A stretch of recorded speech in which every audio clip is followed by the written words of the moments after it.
then tweet this out here.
It's already fulfilled its value requirement or whatever. Ready? That's already Okay. We are live from beautiful Urbana, Illinois, at the initial kickoff Qi seminar. And so we welcome everybody here in Urbana and everybody out there at all our other schools and labs. I don't know how many we have online, but it's usually a good sized number. Okay, full. Okay, everybody has seen the announcement, but I will talk a little bit about our speaker. First of all, I should tell you that I asked him to do this about a week ago. Yes. Which is not much of a warning or a notice to prepare a seminar. But I know Yao from a previous event, and we're involved together in a proposal. He's the technical leader at a startup, NADGrid, and we're thinking of applying the blockchain technology to the transactive energy of markets between suppliers of, let's say, photovoltaics.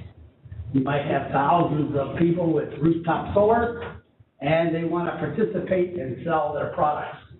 And that will require agreements between parties. So we're working on that as a possible viable thing, and of course the security aspect is why Qi cares.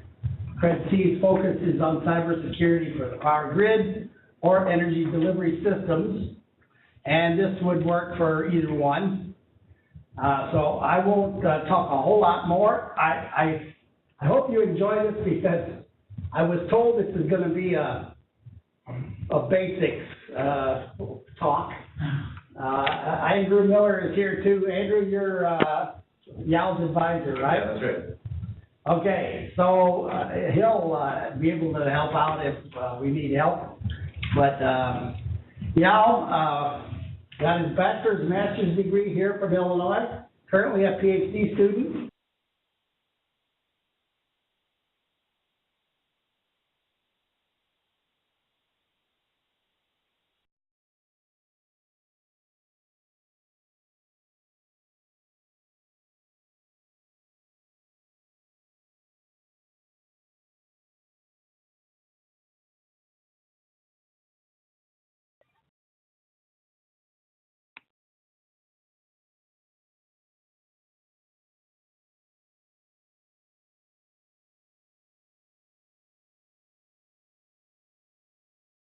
The talk is about blockchain and its applications in the energy sector.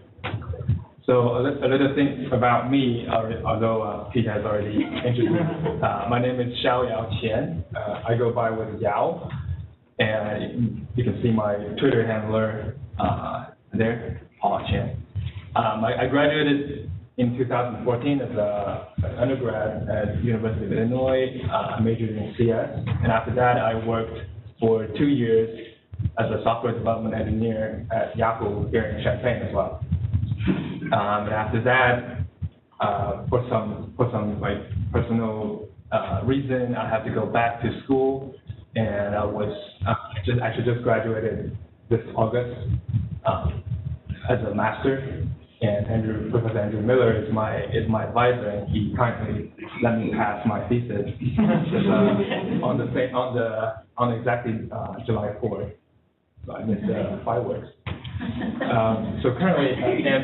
So during my master study, I co-founded this startup called NADGrid with a couple of other UIUC alumni. NADGrid is incorporated back in October last year, and we are operating until now. So NADGrid is a startup that we aim to provide transactive energy, transactive grid solutions, and with the help of technologies such as blockchain and different optimization technologies, maybe some machine learning and AI. We're still exploring, but we do have made some progress along the year. So you can see all these buzzwords. This slide is just showcasing the buzzwords. These are all the buzzwords about blockchain, about cryptocurrencies, about Bitcoin since 2016, and they are. Somebody said it's a hype. I do think it's a little bit overhyped. You can hear everybody talking about that. There's actually once when I was having lunch at one of the restaurants in Champaign, and I heard students next to my table are talking about Bitcoin prices, exchanges, how do you arbitrage using different exchanges and such. I actually learned about the idea of blockchain. I actually learned about the idea of Bitcoin back in 2010. Bitcoin is invented around 2008, 2009, but I didn't give it too much attention, so I didn't purchase it. If I did, I wouldn't be doing startup. I'll be doing investment instead. But yeah, later in 2014, it was. Can you mute them all? Well, you can't do it with one fell swoop, but she's finding the culprits and muting them. Hi, sorry. Hello? Okay. Yeah. So then, in 2014, one of the co-founders at NetGrid, he's one of my good friends, and he was asking me, do you know about this blockchain? I was like, no. He said, this is the technology behind Bitcoin, and you should research on that. You should look into it, how it works, and we're going to do something about it. So then, since then, I was reading all about blockchains, what it is, how Bitcoin works. But at the time, there aren't that many explanations. There aren't many materials on the subject. But with the time goes, especially when it's 2016 onwards, there are just growing number of materials on this topic, and more people are getting involved into this. But what exactly is blockchain? What is cryptocurrency, and how significant are they? How will they help us in different industries in our life? How are they going to disrupt the energy sector? How potentially they're going to help? We're going to discuss that today. But before we go into that, I want to do a case study on the transactional grid. So it is widely believed that our power grid is transitioning from a centralized model into a more like a decentralized and distributed model.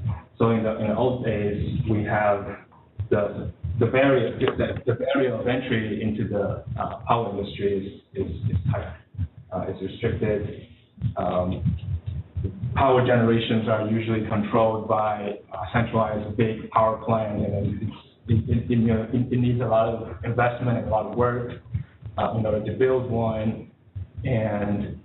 But as long as you build one power plant, it's gonna be a big power plant. It's gonna power a whole lot of households and businesses, and only power plants can generate power at a time, and then utilities are the centralized organizations that manage the relationship between power generations and also the consumption, which are households and businesses. But with the technologies of different renewable, different distributed energy resources are advancing, we are seeing more and more DERs trying to integrate into the grid. These DERs are, for example, wind turbines, solar panels, natural gas generators, different energy storages, batteries, controllable loads, and shapeable loads like electric vehicles. These DERs, not only generation, but also demand. These DERs we are seeing more and more of these DERs emerging and adopted by industries, by households, more importantly. And so these DERs, the emergence of these DERs are changing the power grid structure. We are no longer a centralized power grid. Now every household will have a solar panel, rooftop solar panel can actually generate power, not only for his own usage, but when he has surplus, he is going to put back that power back to the grid. And the entire industry is realizing that with more and more such DERs integrating into the grid, it is potentially going to cause problems. The infrastructure is not designed this way, and the business model of traditional utilities are not ready for this. So this the concept of transactive grid is, as opposed to the centralized grid, is a new concept, is a new structure of the power grid, where in our imagination, households households or businesses with their own DR power generators can potentially trade their power surplus. Yes. What's the purpose of the E to the X there? That's a good question. That's exponentially growth. Oh, okay. Yeah, so like there are exponentially more and more All right. DRs. We actually had a statistics that wind turbines are growing in the last 10 years by 7 times or 9 times, but solar panels are growing at 109 times. So we have a chart that shows it's approximately exponential growth. So yeah, so these DR owners can expected to sell their generation surplus in the same region with their neighbors in the same neighborhood. But how do we guarantee? How do these DR owners, aka prosumers, they are both producers and consumers for energy, and the other consumers, how do they trust each other? They don't trust each other by default.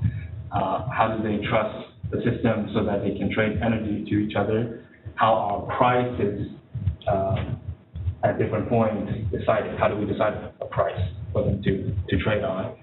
And how do we guarantee that the entire balance of the grid is not broken? How do we keep the grid safe? How do we keep it healthy? We can't just arbitrarily allow everybody to sell energy back at any time. This is the fundamental problem that is introduced by this transactive grid model.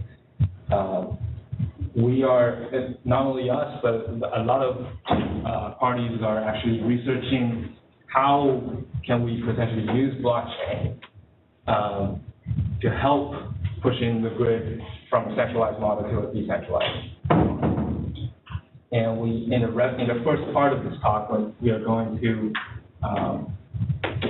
I'm going to describe how blockchain works, and then on each part, as we move on, I will try to echo back to the transactive grid and see how these different components in blockchain can help in this scenario.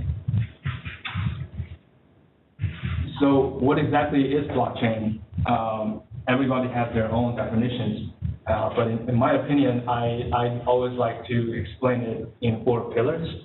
So blockchain is a global ledger in a distribution network. Most of the time, usually it's a peer-to-peer network. And in order to ensure that the ledger in this peer-to-peer network is immutable and it should be trusted by all parties in the network, we need to have some sort of consensus model, consensus mechanism. And eventually, blockchain adds some cryptographic flavor to the system so that it can achieve all kinds of properties as desired. So let's look at the first pillar, which is the ledger.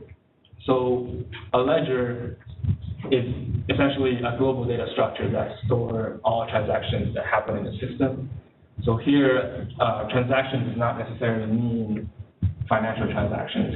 It's a more like is more broader term, you can think of transactions as the state change function calls or state change messages that will when these transactions are applied, the state of the entire ledger will go from one state to the other state. And the ledger should be open to all system participants, should be public, and it should be trusted by the system participants. All parties in the system does not necessarily have to trust each other, the other nodes, the other parties, but they do want to trust that the global ledger, this global data structure is authentic and it's not being tampered with. The ledger should desirably have the following properties: that it should be immutable, and to be more precise, it should be append only, so that it will allow new transactions, new documents, new records to be recorded, but one cannot just simply go back and change, modify old transactions, old records, nor can they reorder existing transactions yet. So when you say open, does that mean that every participant can see every transaction? Yes, or like the ledger can be visible at least by all participants. It should be auditable. So if I'm selling power back to the grid and you're selling power back to the grid, I would want to be sure that you're not cheating, but I think a desirable property would be that I can verify that you're not cheating without actually seeing your transaction. Yes, that's actually is like an overlap between the visibility and also privacy part.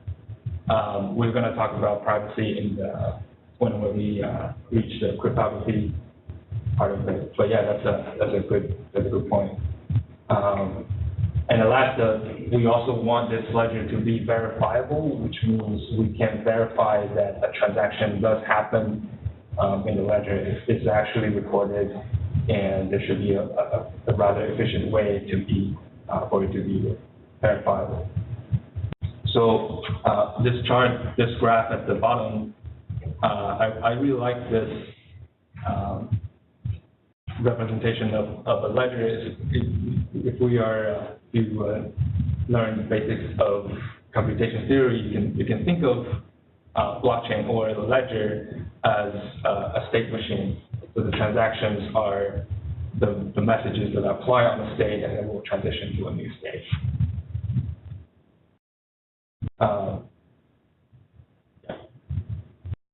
Then the second pillar is the distribution network.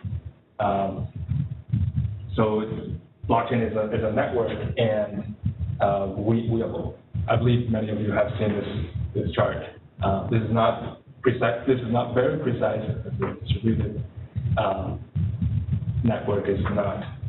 So these there are three types of network. There's a centralized network model. There's a decentralized network model, and there's distributed network model.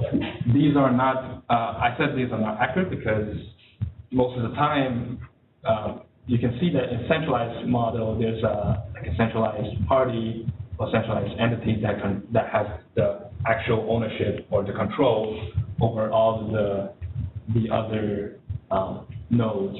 But actually, in distributed model, if you think of like traditional distributed database cluster, it's still actually only one entity that have control and governance over all other nodes. It's just that these nodes are geographically located at different locations, but the governance, the ownership, and control are still controlled by only one party. A decentralized model is different because you can see there are not only one party that govern the entire network. It's actually many parties together co-own the network. And in blockchain, there are apart from these three types of different network models. People talk about these three models more.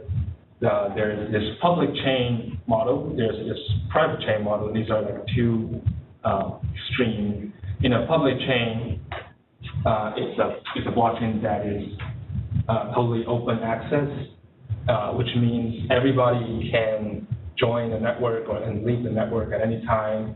There doesn't need to have any permission.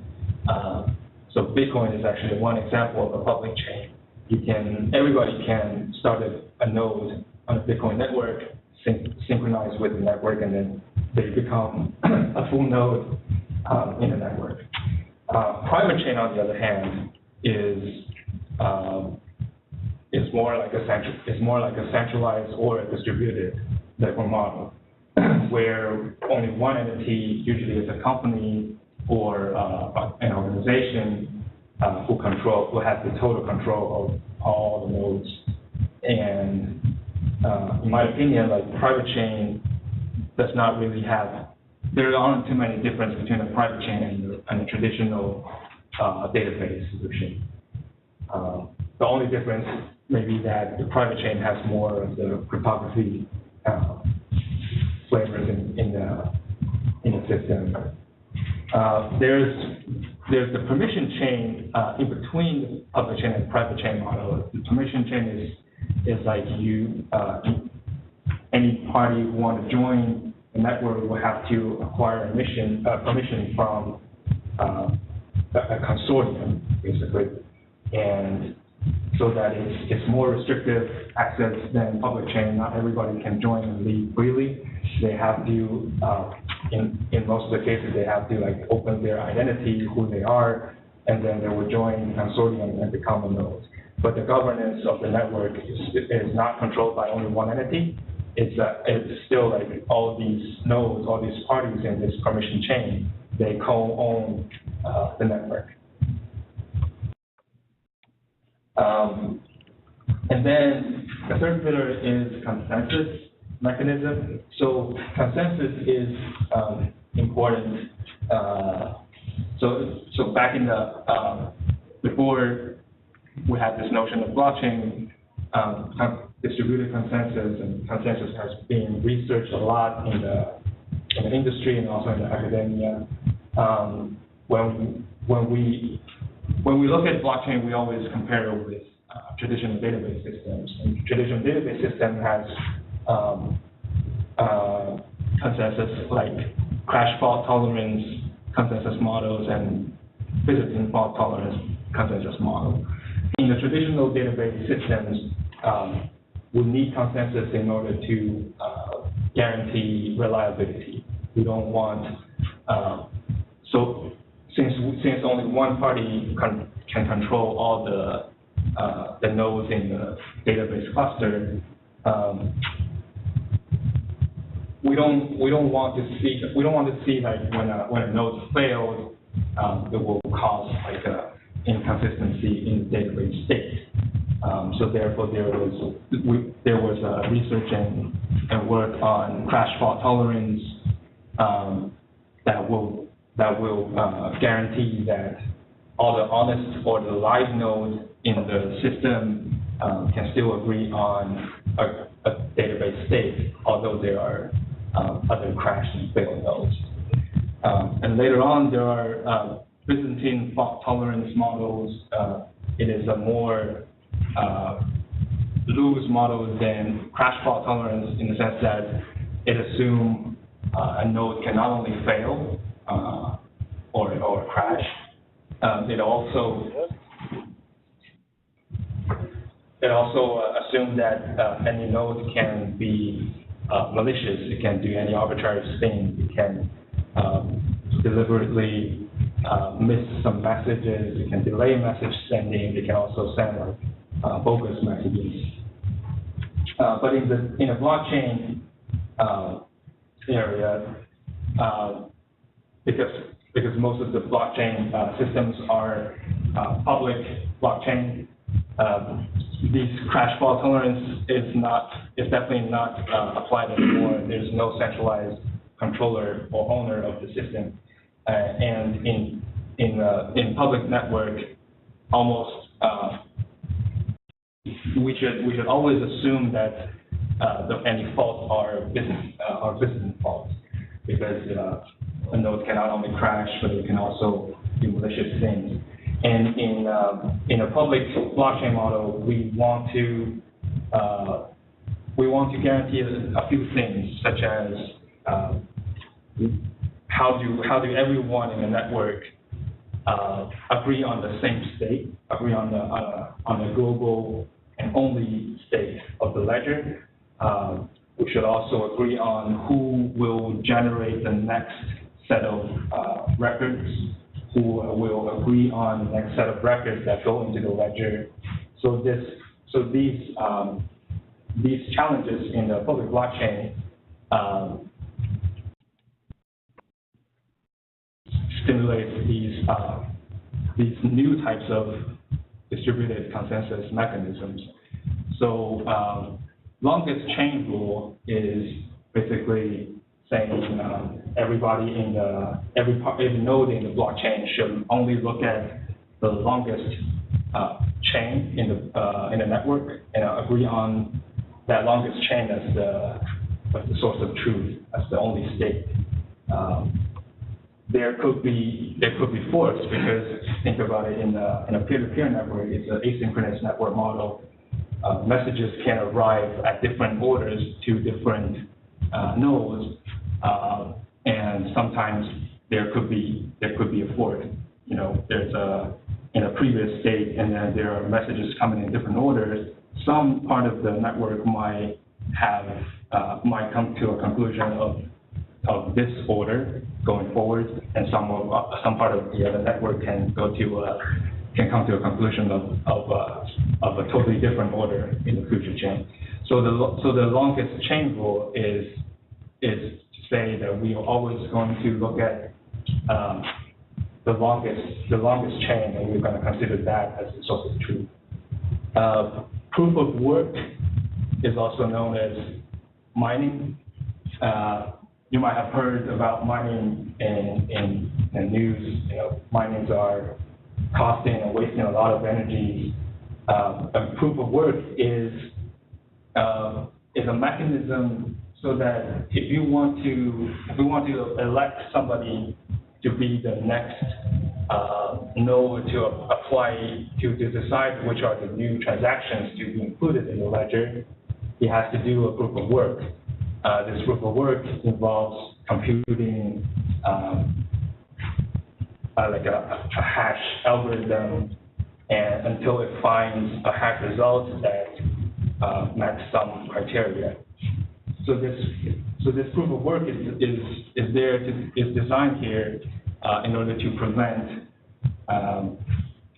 any arbitrary malicious nodes trying to spawn a whole lot of civil nodes and flood the network and flood the network with bogus transactions.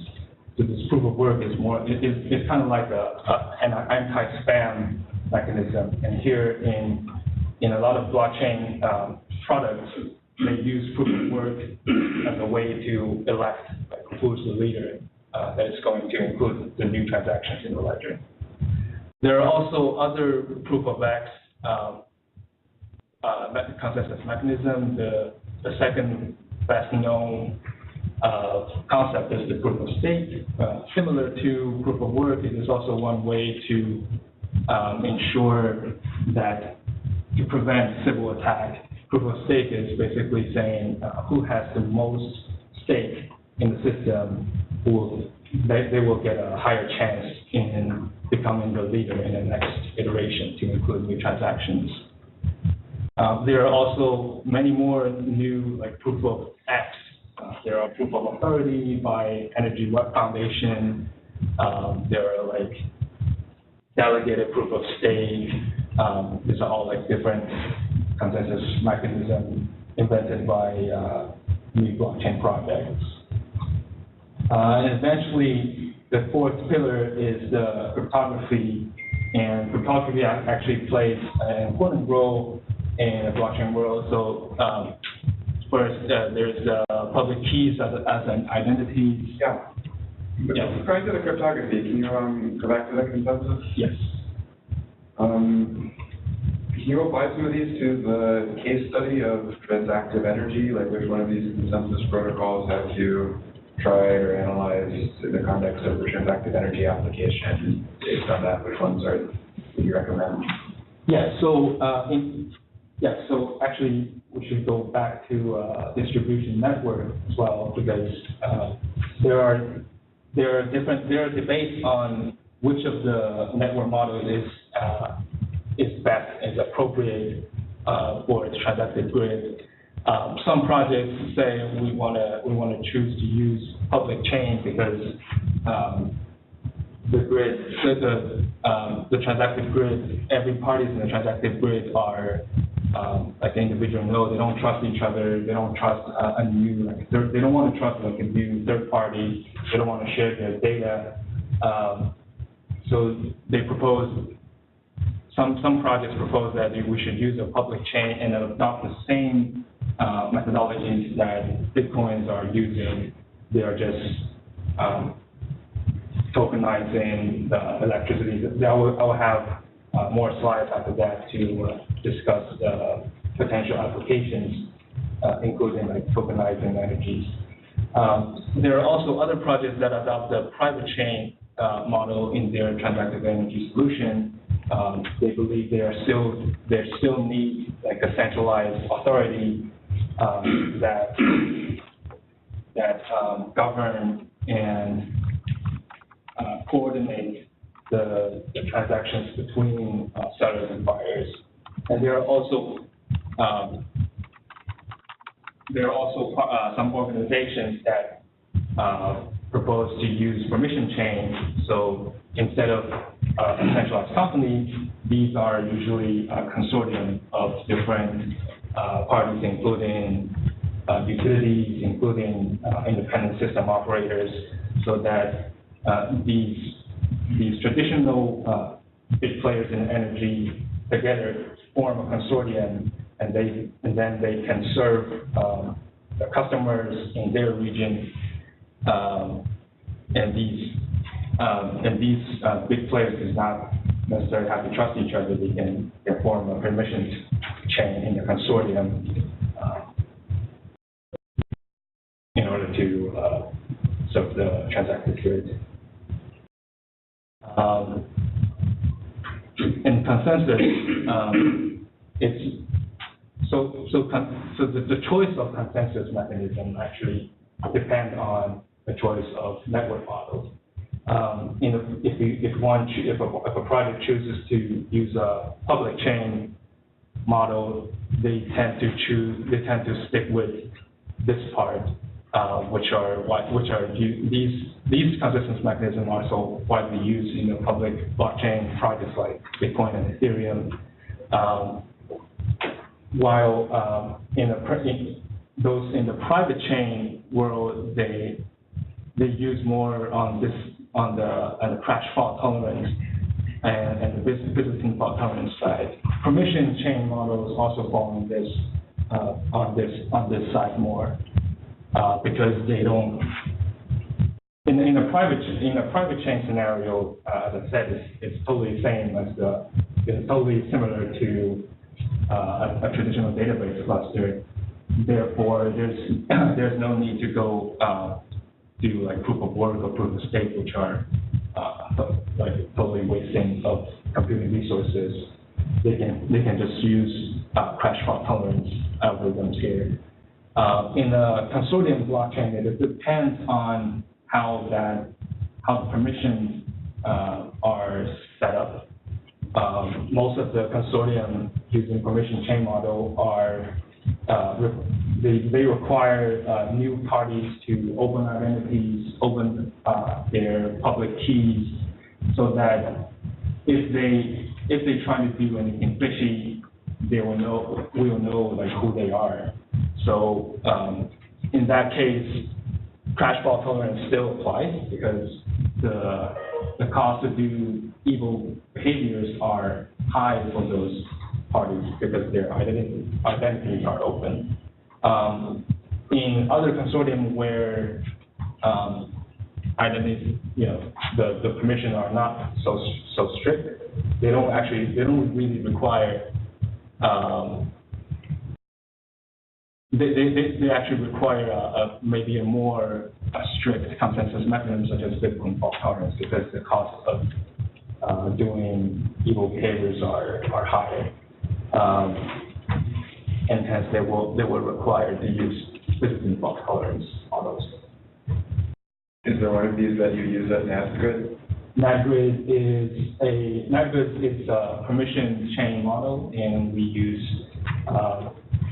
We are now actually only using the crash fault tolerance. We are trying to become a consortium that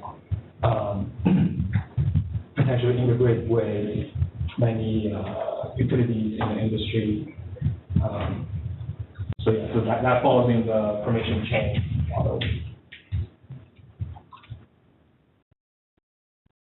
And then coming back to the cryptography, plays an important role in the blockchain world. There's this public keys as identities. This actually is based on the public key infrastructure. It's actually I think it's actually better than because in the traditional database model you have. Or in the traditional internet model, you have users signing up and they choose their own username and passwords. And this also opens up a lot more attack vectors. There can be weak passwords, but with cryptography we can have public keys as identities. With the public key infrastructures, private key to public keys are only knowing the public keys is really hard to infer the private keys behind that public key. So, and public keys, and there are like a whole lot of public keys in the space. So. It lays the foundation for a lot of blockchain models. Proof of work, we have seen it in the consensus mechanisms, but it's the fundamentals behind proof of work is actually computing a hash, and if the hash results match some criteria, the proof of work is done, and this computation is actually a proof of work. So it proves that this node has done enough of work, so that if this node, so that the spam attacks can be prevented. There's also like a hash digest, so that when we are in the slide when we talk about ledger, how do we guarantee that a ledger is immutable? We can compute a hash digest on the entire ledger, and because of the properties of hash digest, if you change any small details in the ledger, it will change the entire hash digest. So hash digest is like one of the things that helps guarantee that the ledger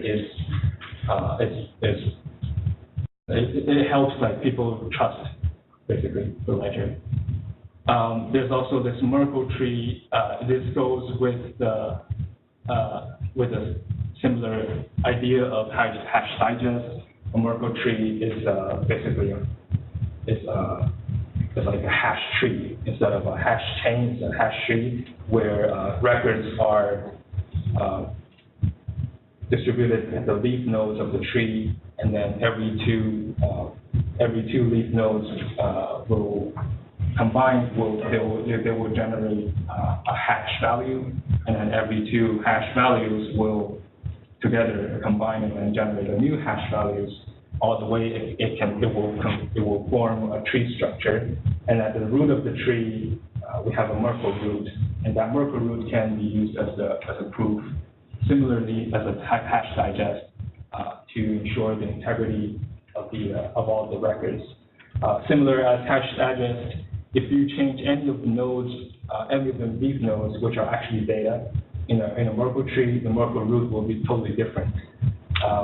And in addition, a Merkle tree has the properties that you don't need to download all the data, all the leaf nodes in the tree in order to verify that one of the data is in the tree.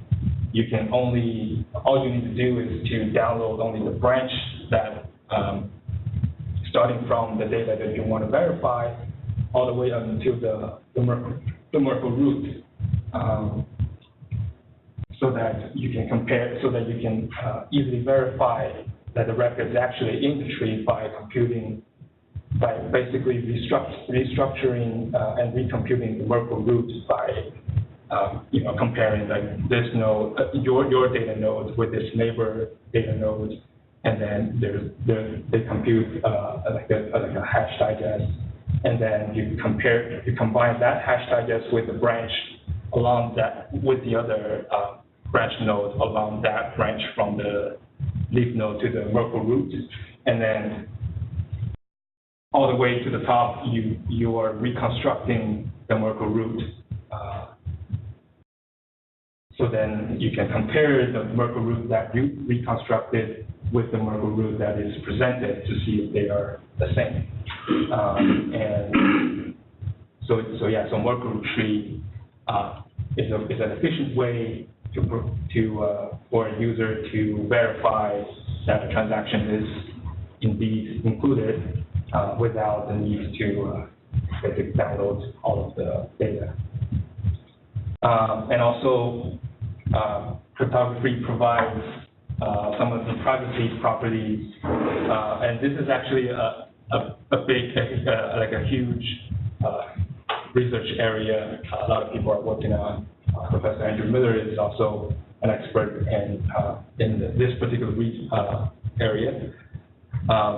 So Professor Andrew Miller has a lot of projects working with this thing called zero knowledge proof. This is the way, basically, to answer your question at the very beginning. This is one of the tools that you can use to verify or to prove that you have a property without actually showing them that property. And there's also the secure multi-party computation. That's also another research direction related with privacy. Secure multi-party computation is more about how do we compute, how do multiple parties that doesn't trust each other and doesn't want to show their data, doesn't want to share their data, to compute a result together.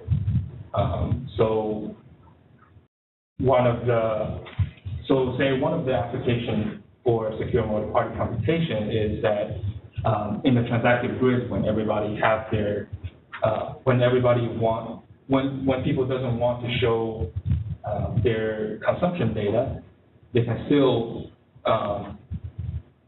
with the help of secure multi-party computation, they can still come to a conclusion of, say, the average data consumption of this region, but without everybody showing or sharing their consumption data.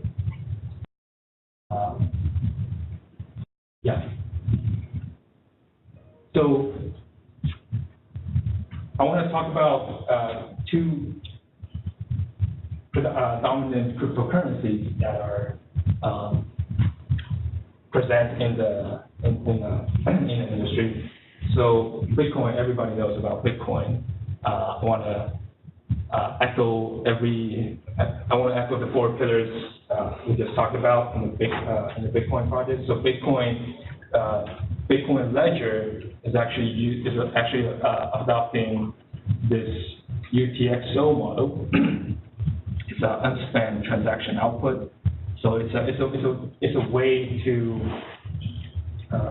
it's a way of accounting basically. So we all know that Bitcoin is a cryptocurrency. It's a digital currency that people can say party A can send some Bitcoin as a payment to party B. But when we think about payment, when we think about currencies, we always have a mindset that these currencies must be, this ledger must be account-based, meaning we have a database where each entry is basically a party, an identity.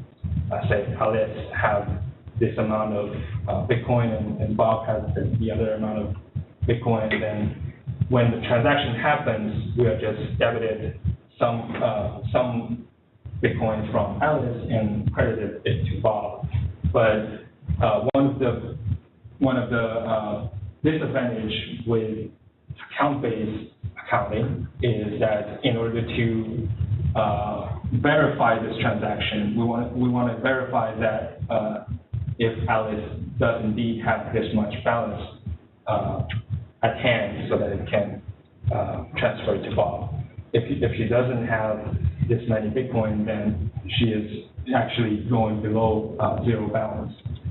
And in order to verify that, we have to go all the way back to the very beginning of the transaction histories, and then check like transaction by transaction until at the very latest we will know Alice if she actually has that many balance. So Bitcoin uses this very different accounting model. It's called UTXO, and basically it is more similar to paying cash, I would say. So in UTXO, every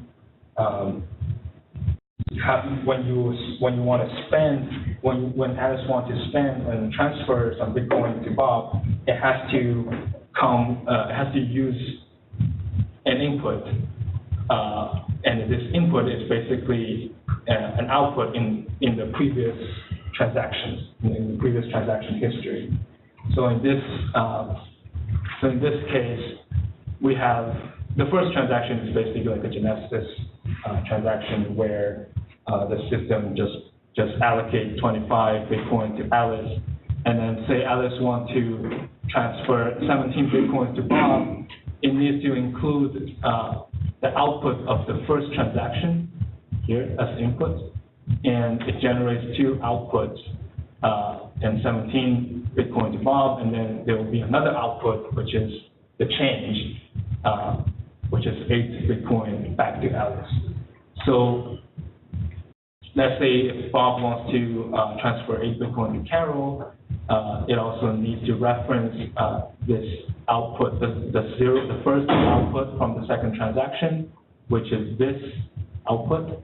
Use this output as the input, and it will generate two outputs. It will generate 8 Bitcoins to Carol, and then 9 Bitcoin as a change back to Bob.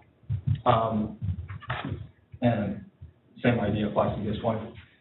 So UTXO accounting model is efficient in the sense that in order to ensure that a transaction is valid or not, it only needs to look at if it is input, it has not been spent yet. So in Bitcoin system, basically every miners who actually do proof of work to try to be the new leaders to include new transactions in the system, they keep track of a database locally of all the UTXOs, all the unspent transaction outputs, meaning these, so that they only need to keep track of these unspent outputs in order to, so when the new transaction comes, it only needs to check its own local UTXO database and see if that input is indeed in the UTXO database. Because if it is, that means that that output has now been spent. And then once it is spent, once that transaction is confirmed, they will remove that input from the transaction, from the unspent transaction output database. The second cryptocurrency I'm going to talk about is Ethereum. Ethereum is invented in 2014, and it is similar to Bitcoin. It is also a proof of work. It also uses a proof of work model to consensus mechanism. The difference is that Ethereum does not use a UTXO accounting model. It uses an account-based accounting model, but it does have additional technical details to ensure that the accounting-based model is efficient enough. But the most innovative thing introduced by Ethereum is this thing called smart contract. Smart contract basically adds a scripting capability to the blockchain. So what a smart contract means? It's basically you can think of it as computer programs. And Ethereum itself they advertise themselves as like a global computing platform where users, they can not only transfer cryptocurrency as transactions, they can also propose a transaction to, say, install a computer, like a software program, a piece of code, some functions into the network. So then later on, they can issue transactions as a way to issue a function call into the system, and then that function execution results will be like a different state, machine. With the boom of Ethereum, people are starting to think, well, if I can do smart contracts, then before Ethereum, before the emergence of Ethereum, if there are somebody who wants to, say, create a new cryptocurrency that involves writing like a whole bunch of code, creating, building a network from scratch, designing their own consensus mechanism, their own ledger models, which is a whole lot of work. With Ethereum, people are starting to think, well, we have smart contract, we have this decentralized computing platform. We can just solely design like an interface for the smart contract so that people can implement that interface and that piece of smart contract can become a cryptocurrency itself. And in Ethereum, they call it a token, which are very similar idea to cryptocurrencies. And you can see on Ethereum, it only takes less than 20 lines in order to design and build your own cryptocurrency. With this ability, since it's too easy to build a cryptocurrency or a token on Ethereum, they are known to have more than 4,889 tokens out there in the market. Yes. Can you say which of these you use at NatGrid, like the UTXO model or the Ethereum model? At NatGrid, we are using the UTXO model. We are using this open source blockchain infrastructure called Hyperledger Fabric. Underneath is actually you can choose to use account-based model, or you can. Why did you pick UTXO versus account-based? I think in order to track like peer-to-peer electricity trading, it's actually better to use UTXO one. Anyway, there are so many tokens out there, and then I think back in 2006, from 2016 to up until now, actually, you must have heard of ICO, or initial coin offering. This is the way that new projects, let's say when a new project is coming out, they design their own token or their own cryptocurrency, and then they start an initial coin offering by just selling these tokens and to exchange for Bitcoins or Ethereum, so that as a way to raise funds for their projects. And you can see how many funding money has been raised just in 2017 alone. And all of these tokens and ICOs constructed this new terms called crypto economics. This crypto economics is basically about how a project should design its token, how these tokens should be used. How are you going to use the token as, let's say, an admission ticket, or just like the cryptocurrency for that project's platform? These are, and how these tokens should be circulated in the system. How do you ensure liquidity? These are all. Question. You have to finish. I just want to get the question out. How do you envision that this blockchain will be used in electrical companies or in power companies? Sure. Is it for the market? Is it between substation control centers? What's your field where it would be useful? And I'm actually posing the question to the power engineers. Is this the viable model for these power companies doing this kind of distributed accounting? Right, that's actually a very good question. So I'm going to cut to the later half. 2 minutes, because I have to leave. I have another meeting. So. Sure. Yeah. Actually, I think one of the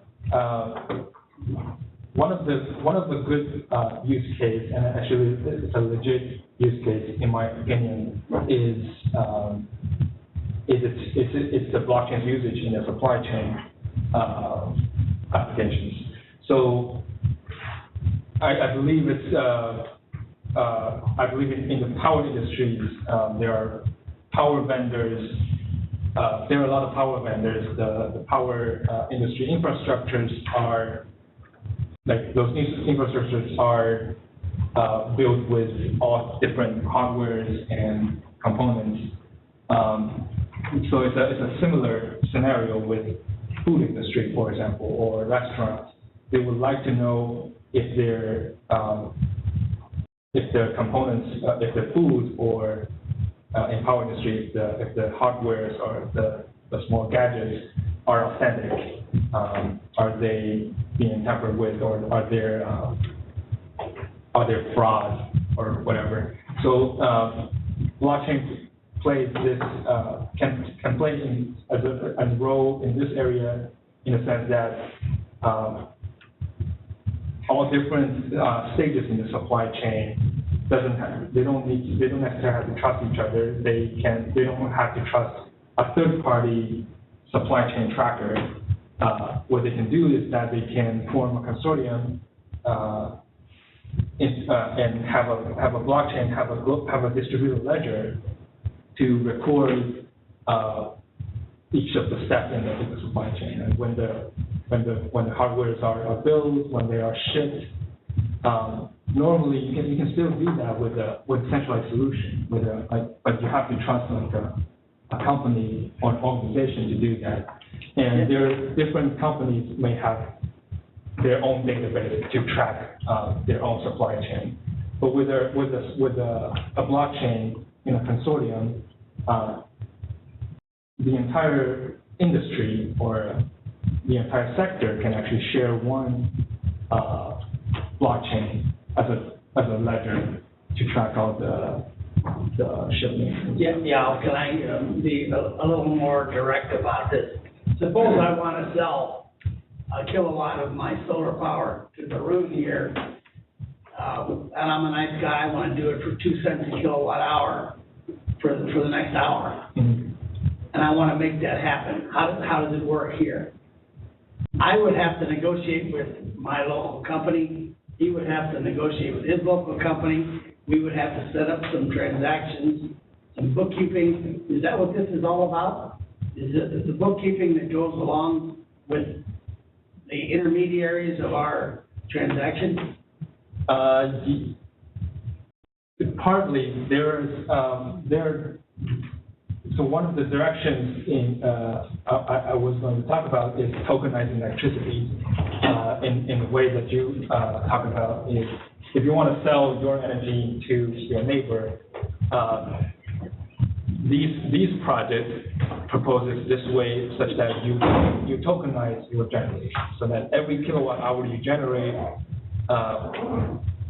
your account will magically have like these cryptocurrencies added to your account, and then you can sell that token to your neighbor, and that selling is essentially logically representing. Let me try answering Pete's direct question. So in that scenario, you really have 3 options. So you make this agreement with your 2 respective companies. One of your options, I think that's going to be the default, is that each of you just has to maintain your own accounts with global entry accounting.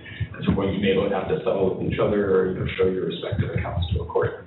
The other way to automate it is to use a central third party, like some service that's all, we'll manage all the accounts for you. You just deal with us, and they have some database. Yeah, they probably have a PHP database ready right now. You can go make an account on, and then they'll just settle it centrally. If you don't like having a new trusted third party show up that's going to, rent seek next year or something, if they have this privileged position, you may instead run a distributed database among both of you, or among other people in some consortium. So that's the consortium blockchain approach. Okay, that's good. Yeah, we need to wrap up. It's at our 2 o'clock stop time.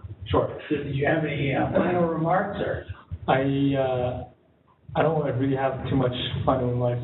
The second half is actually all about existing projects that. Well, we have another open spot for another seminar, right, Sherry? We actually filled all the spots. Oh, you filled them all? But you never know what's going to happen in semester. Yes, there's another semester. Maybe in the spring. I do have a question that came in, and I'll email that to you if that's okay, and then we'll respond that way. So. Yeah, since we're right at the limit, if you have a question for Yao, just email him or actually, Tricia. email me, Tricia, and I'll get that to him if that works. Okay, thank you, Yao. Thank you. Sorry for going overtime. Time flies faster than I do. When you're having fun, yeah.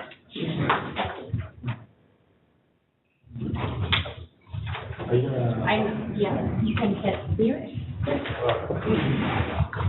I'll see you at 4. There.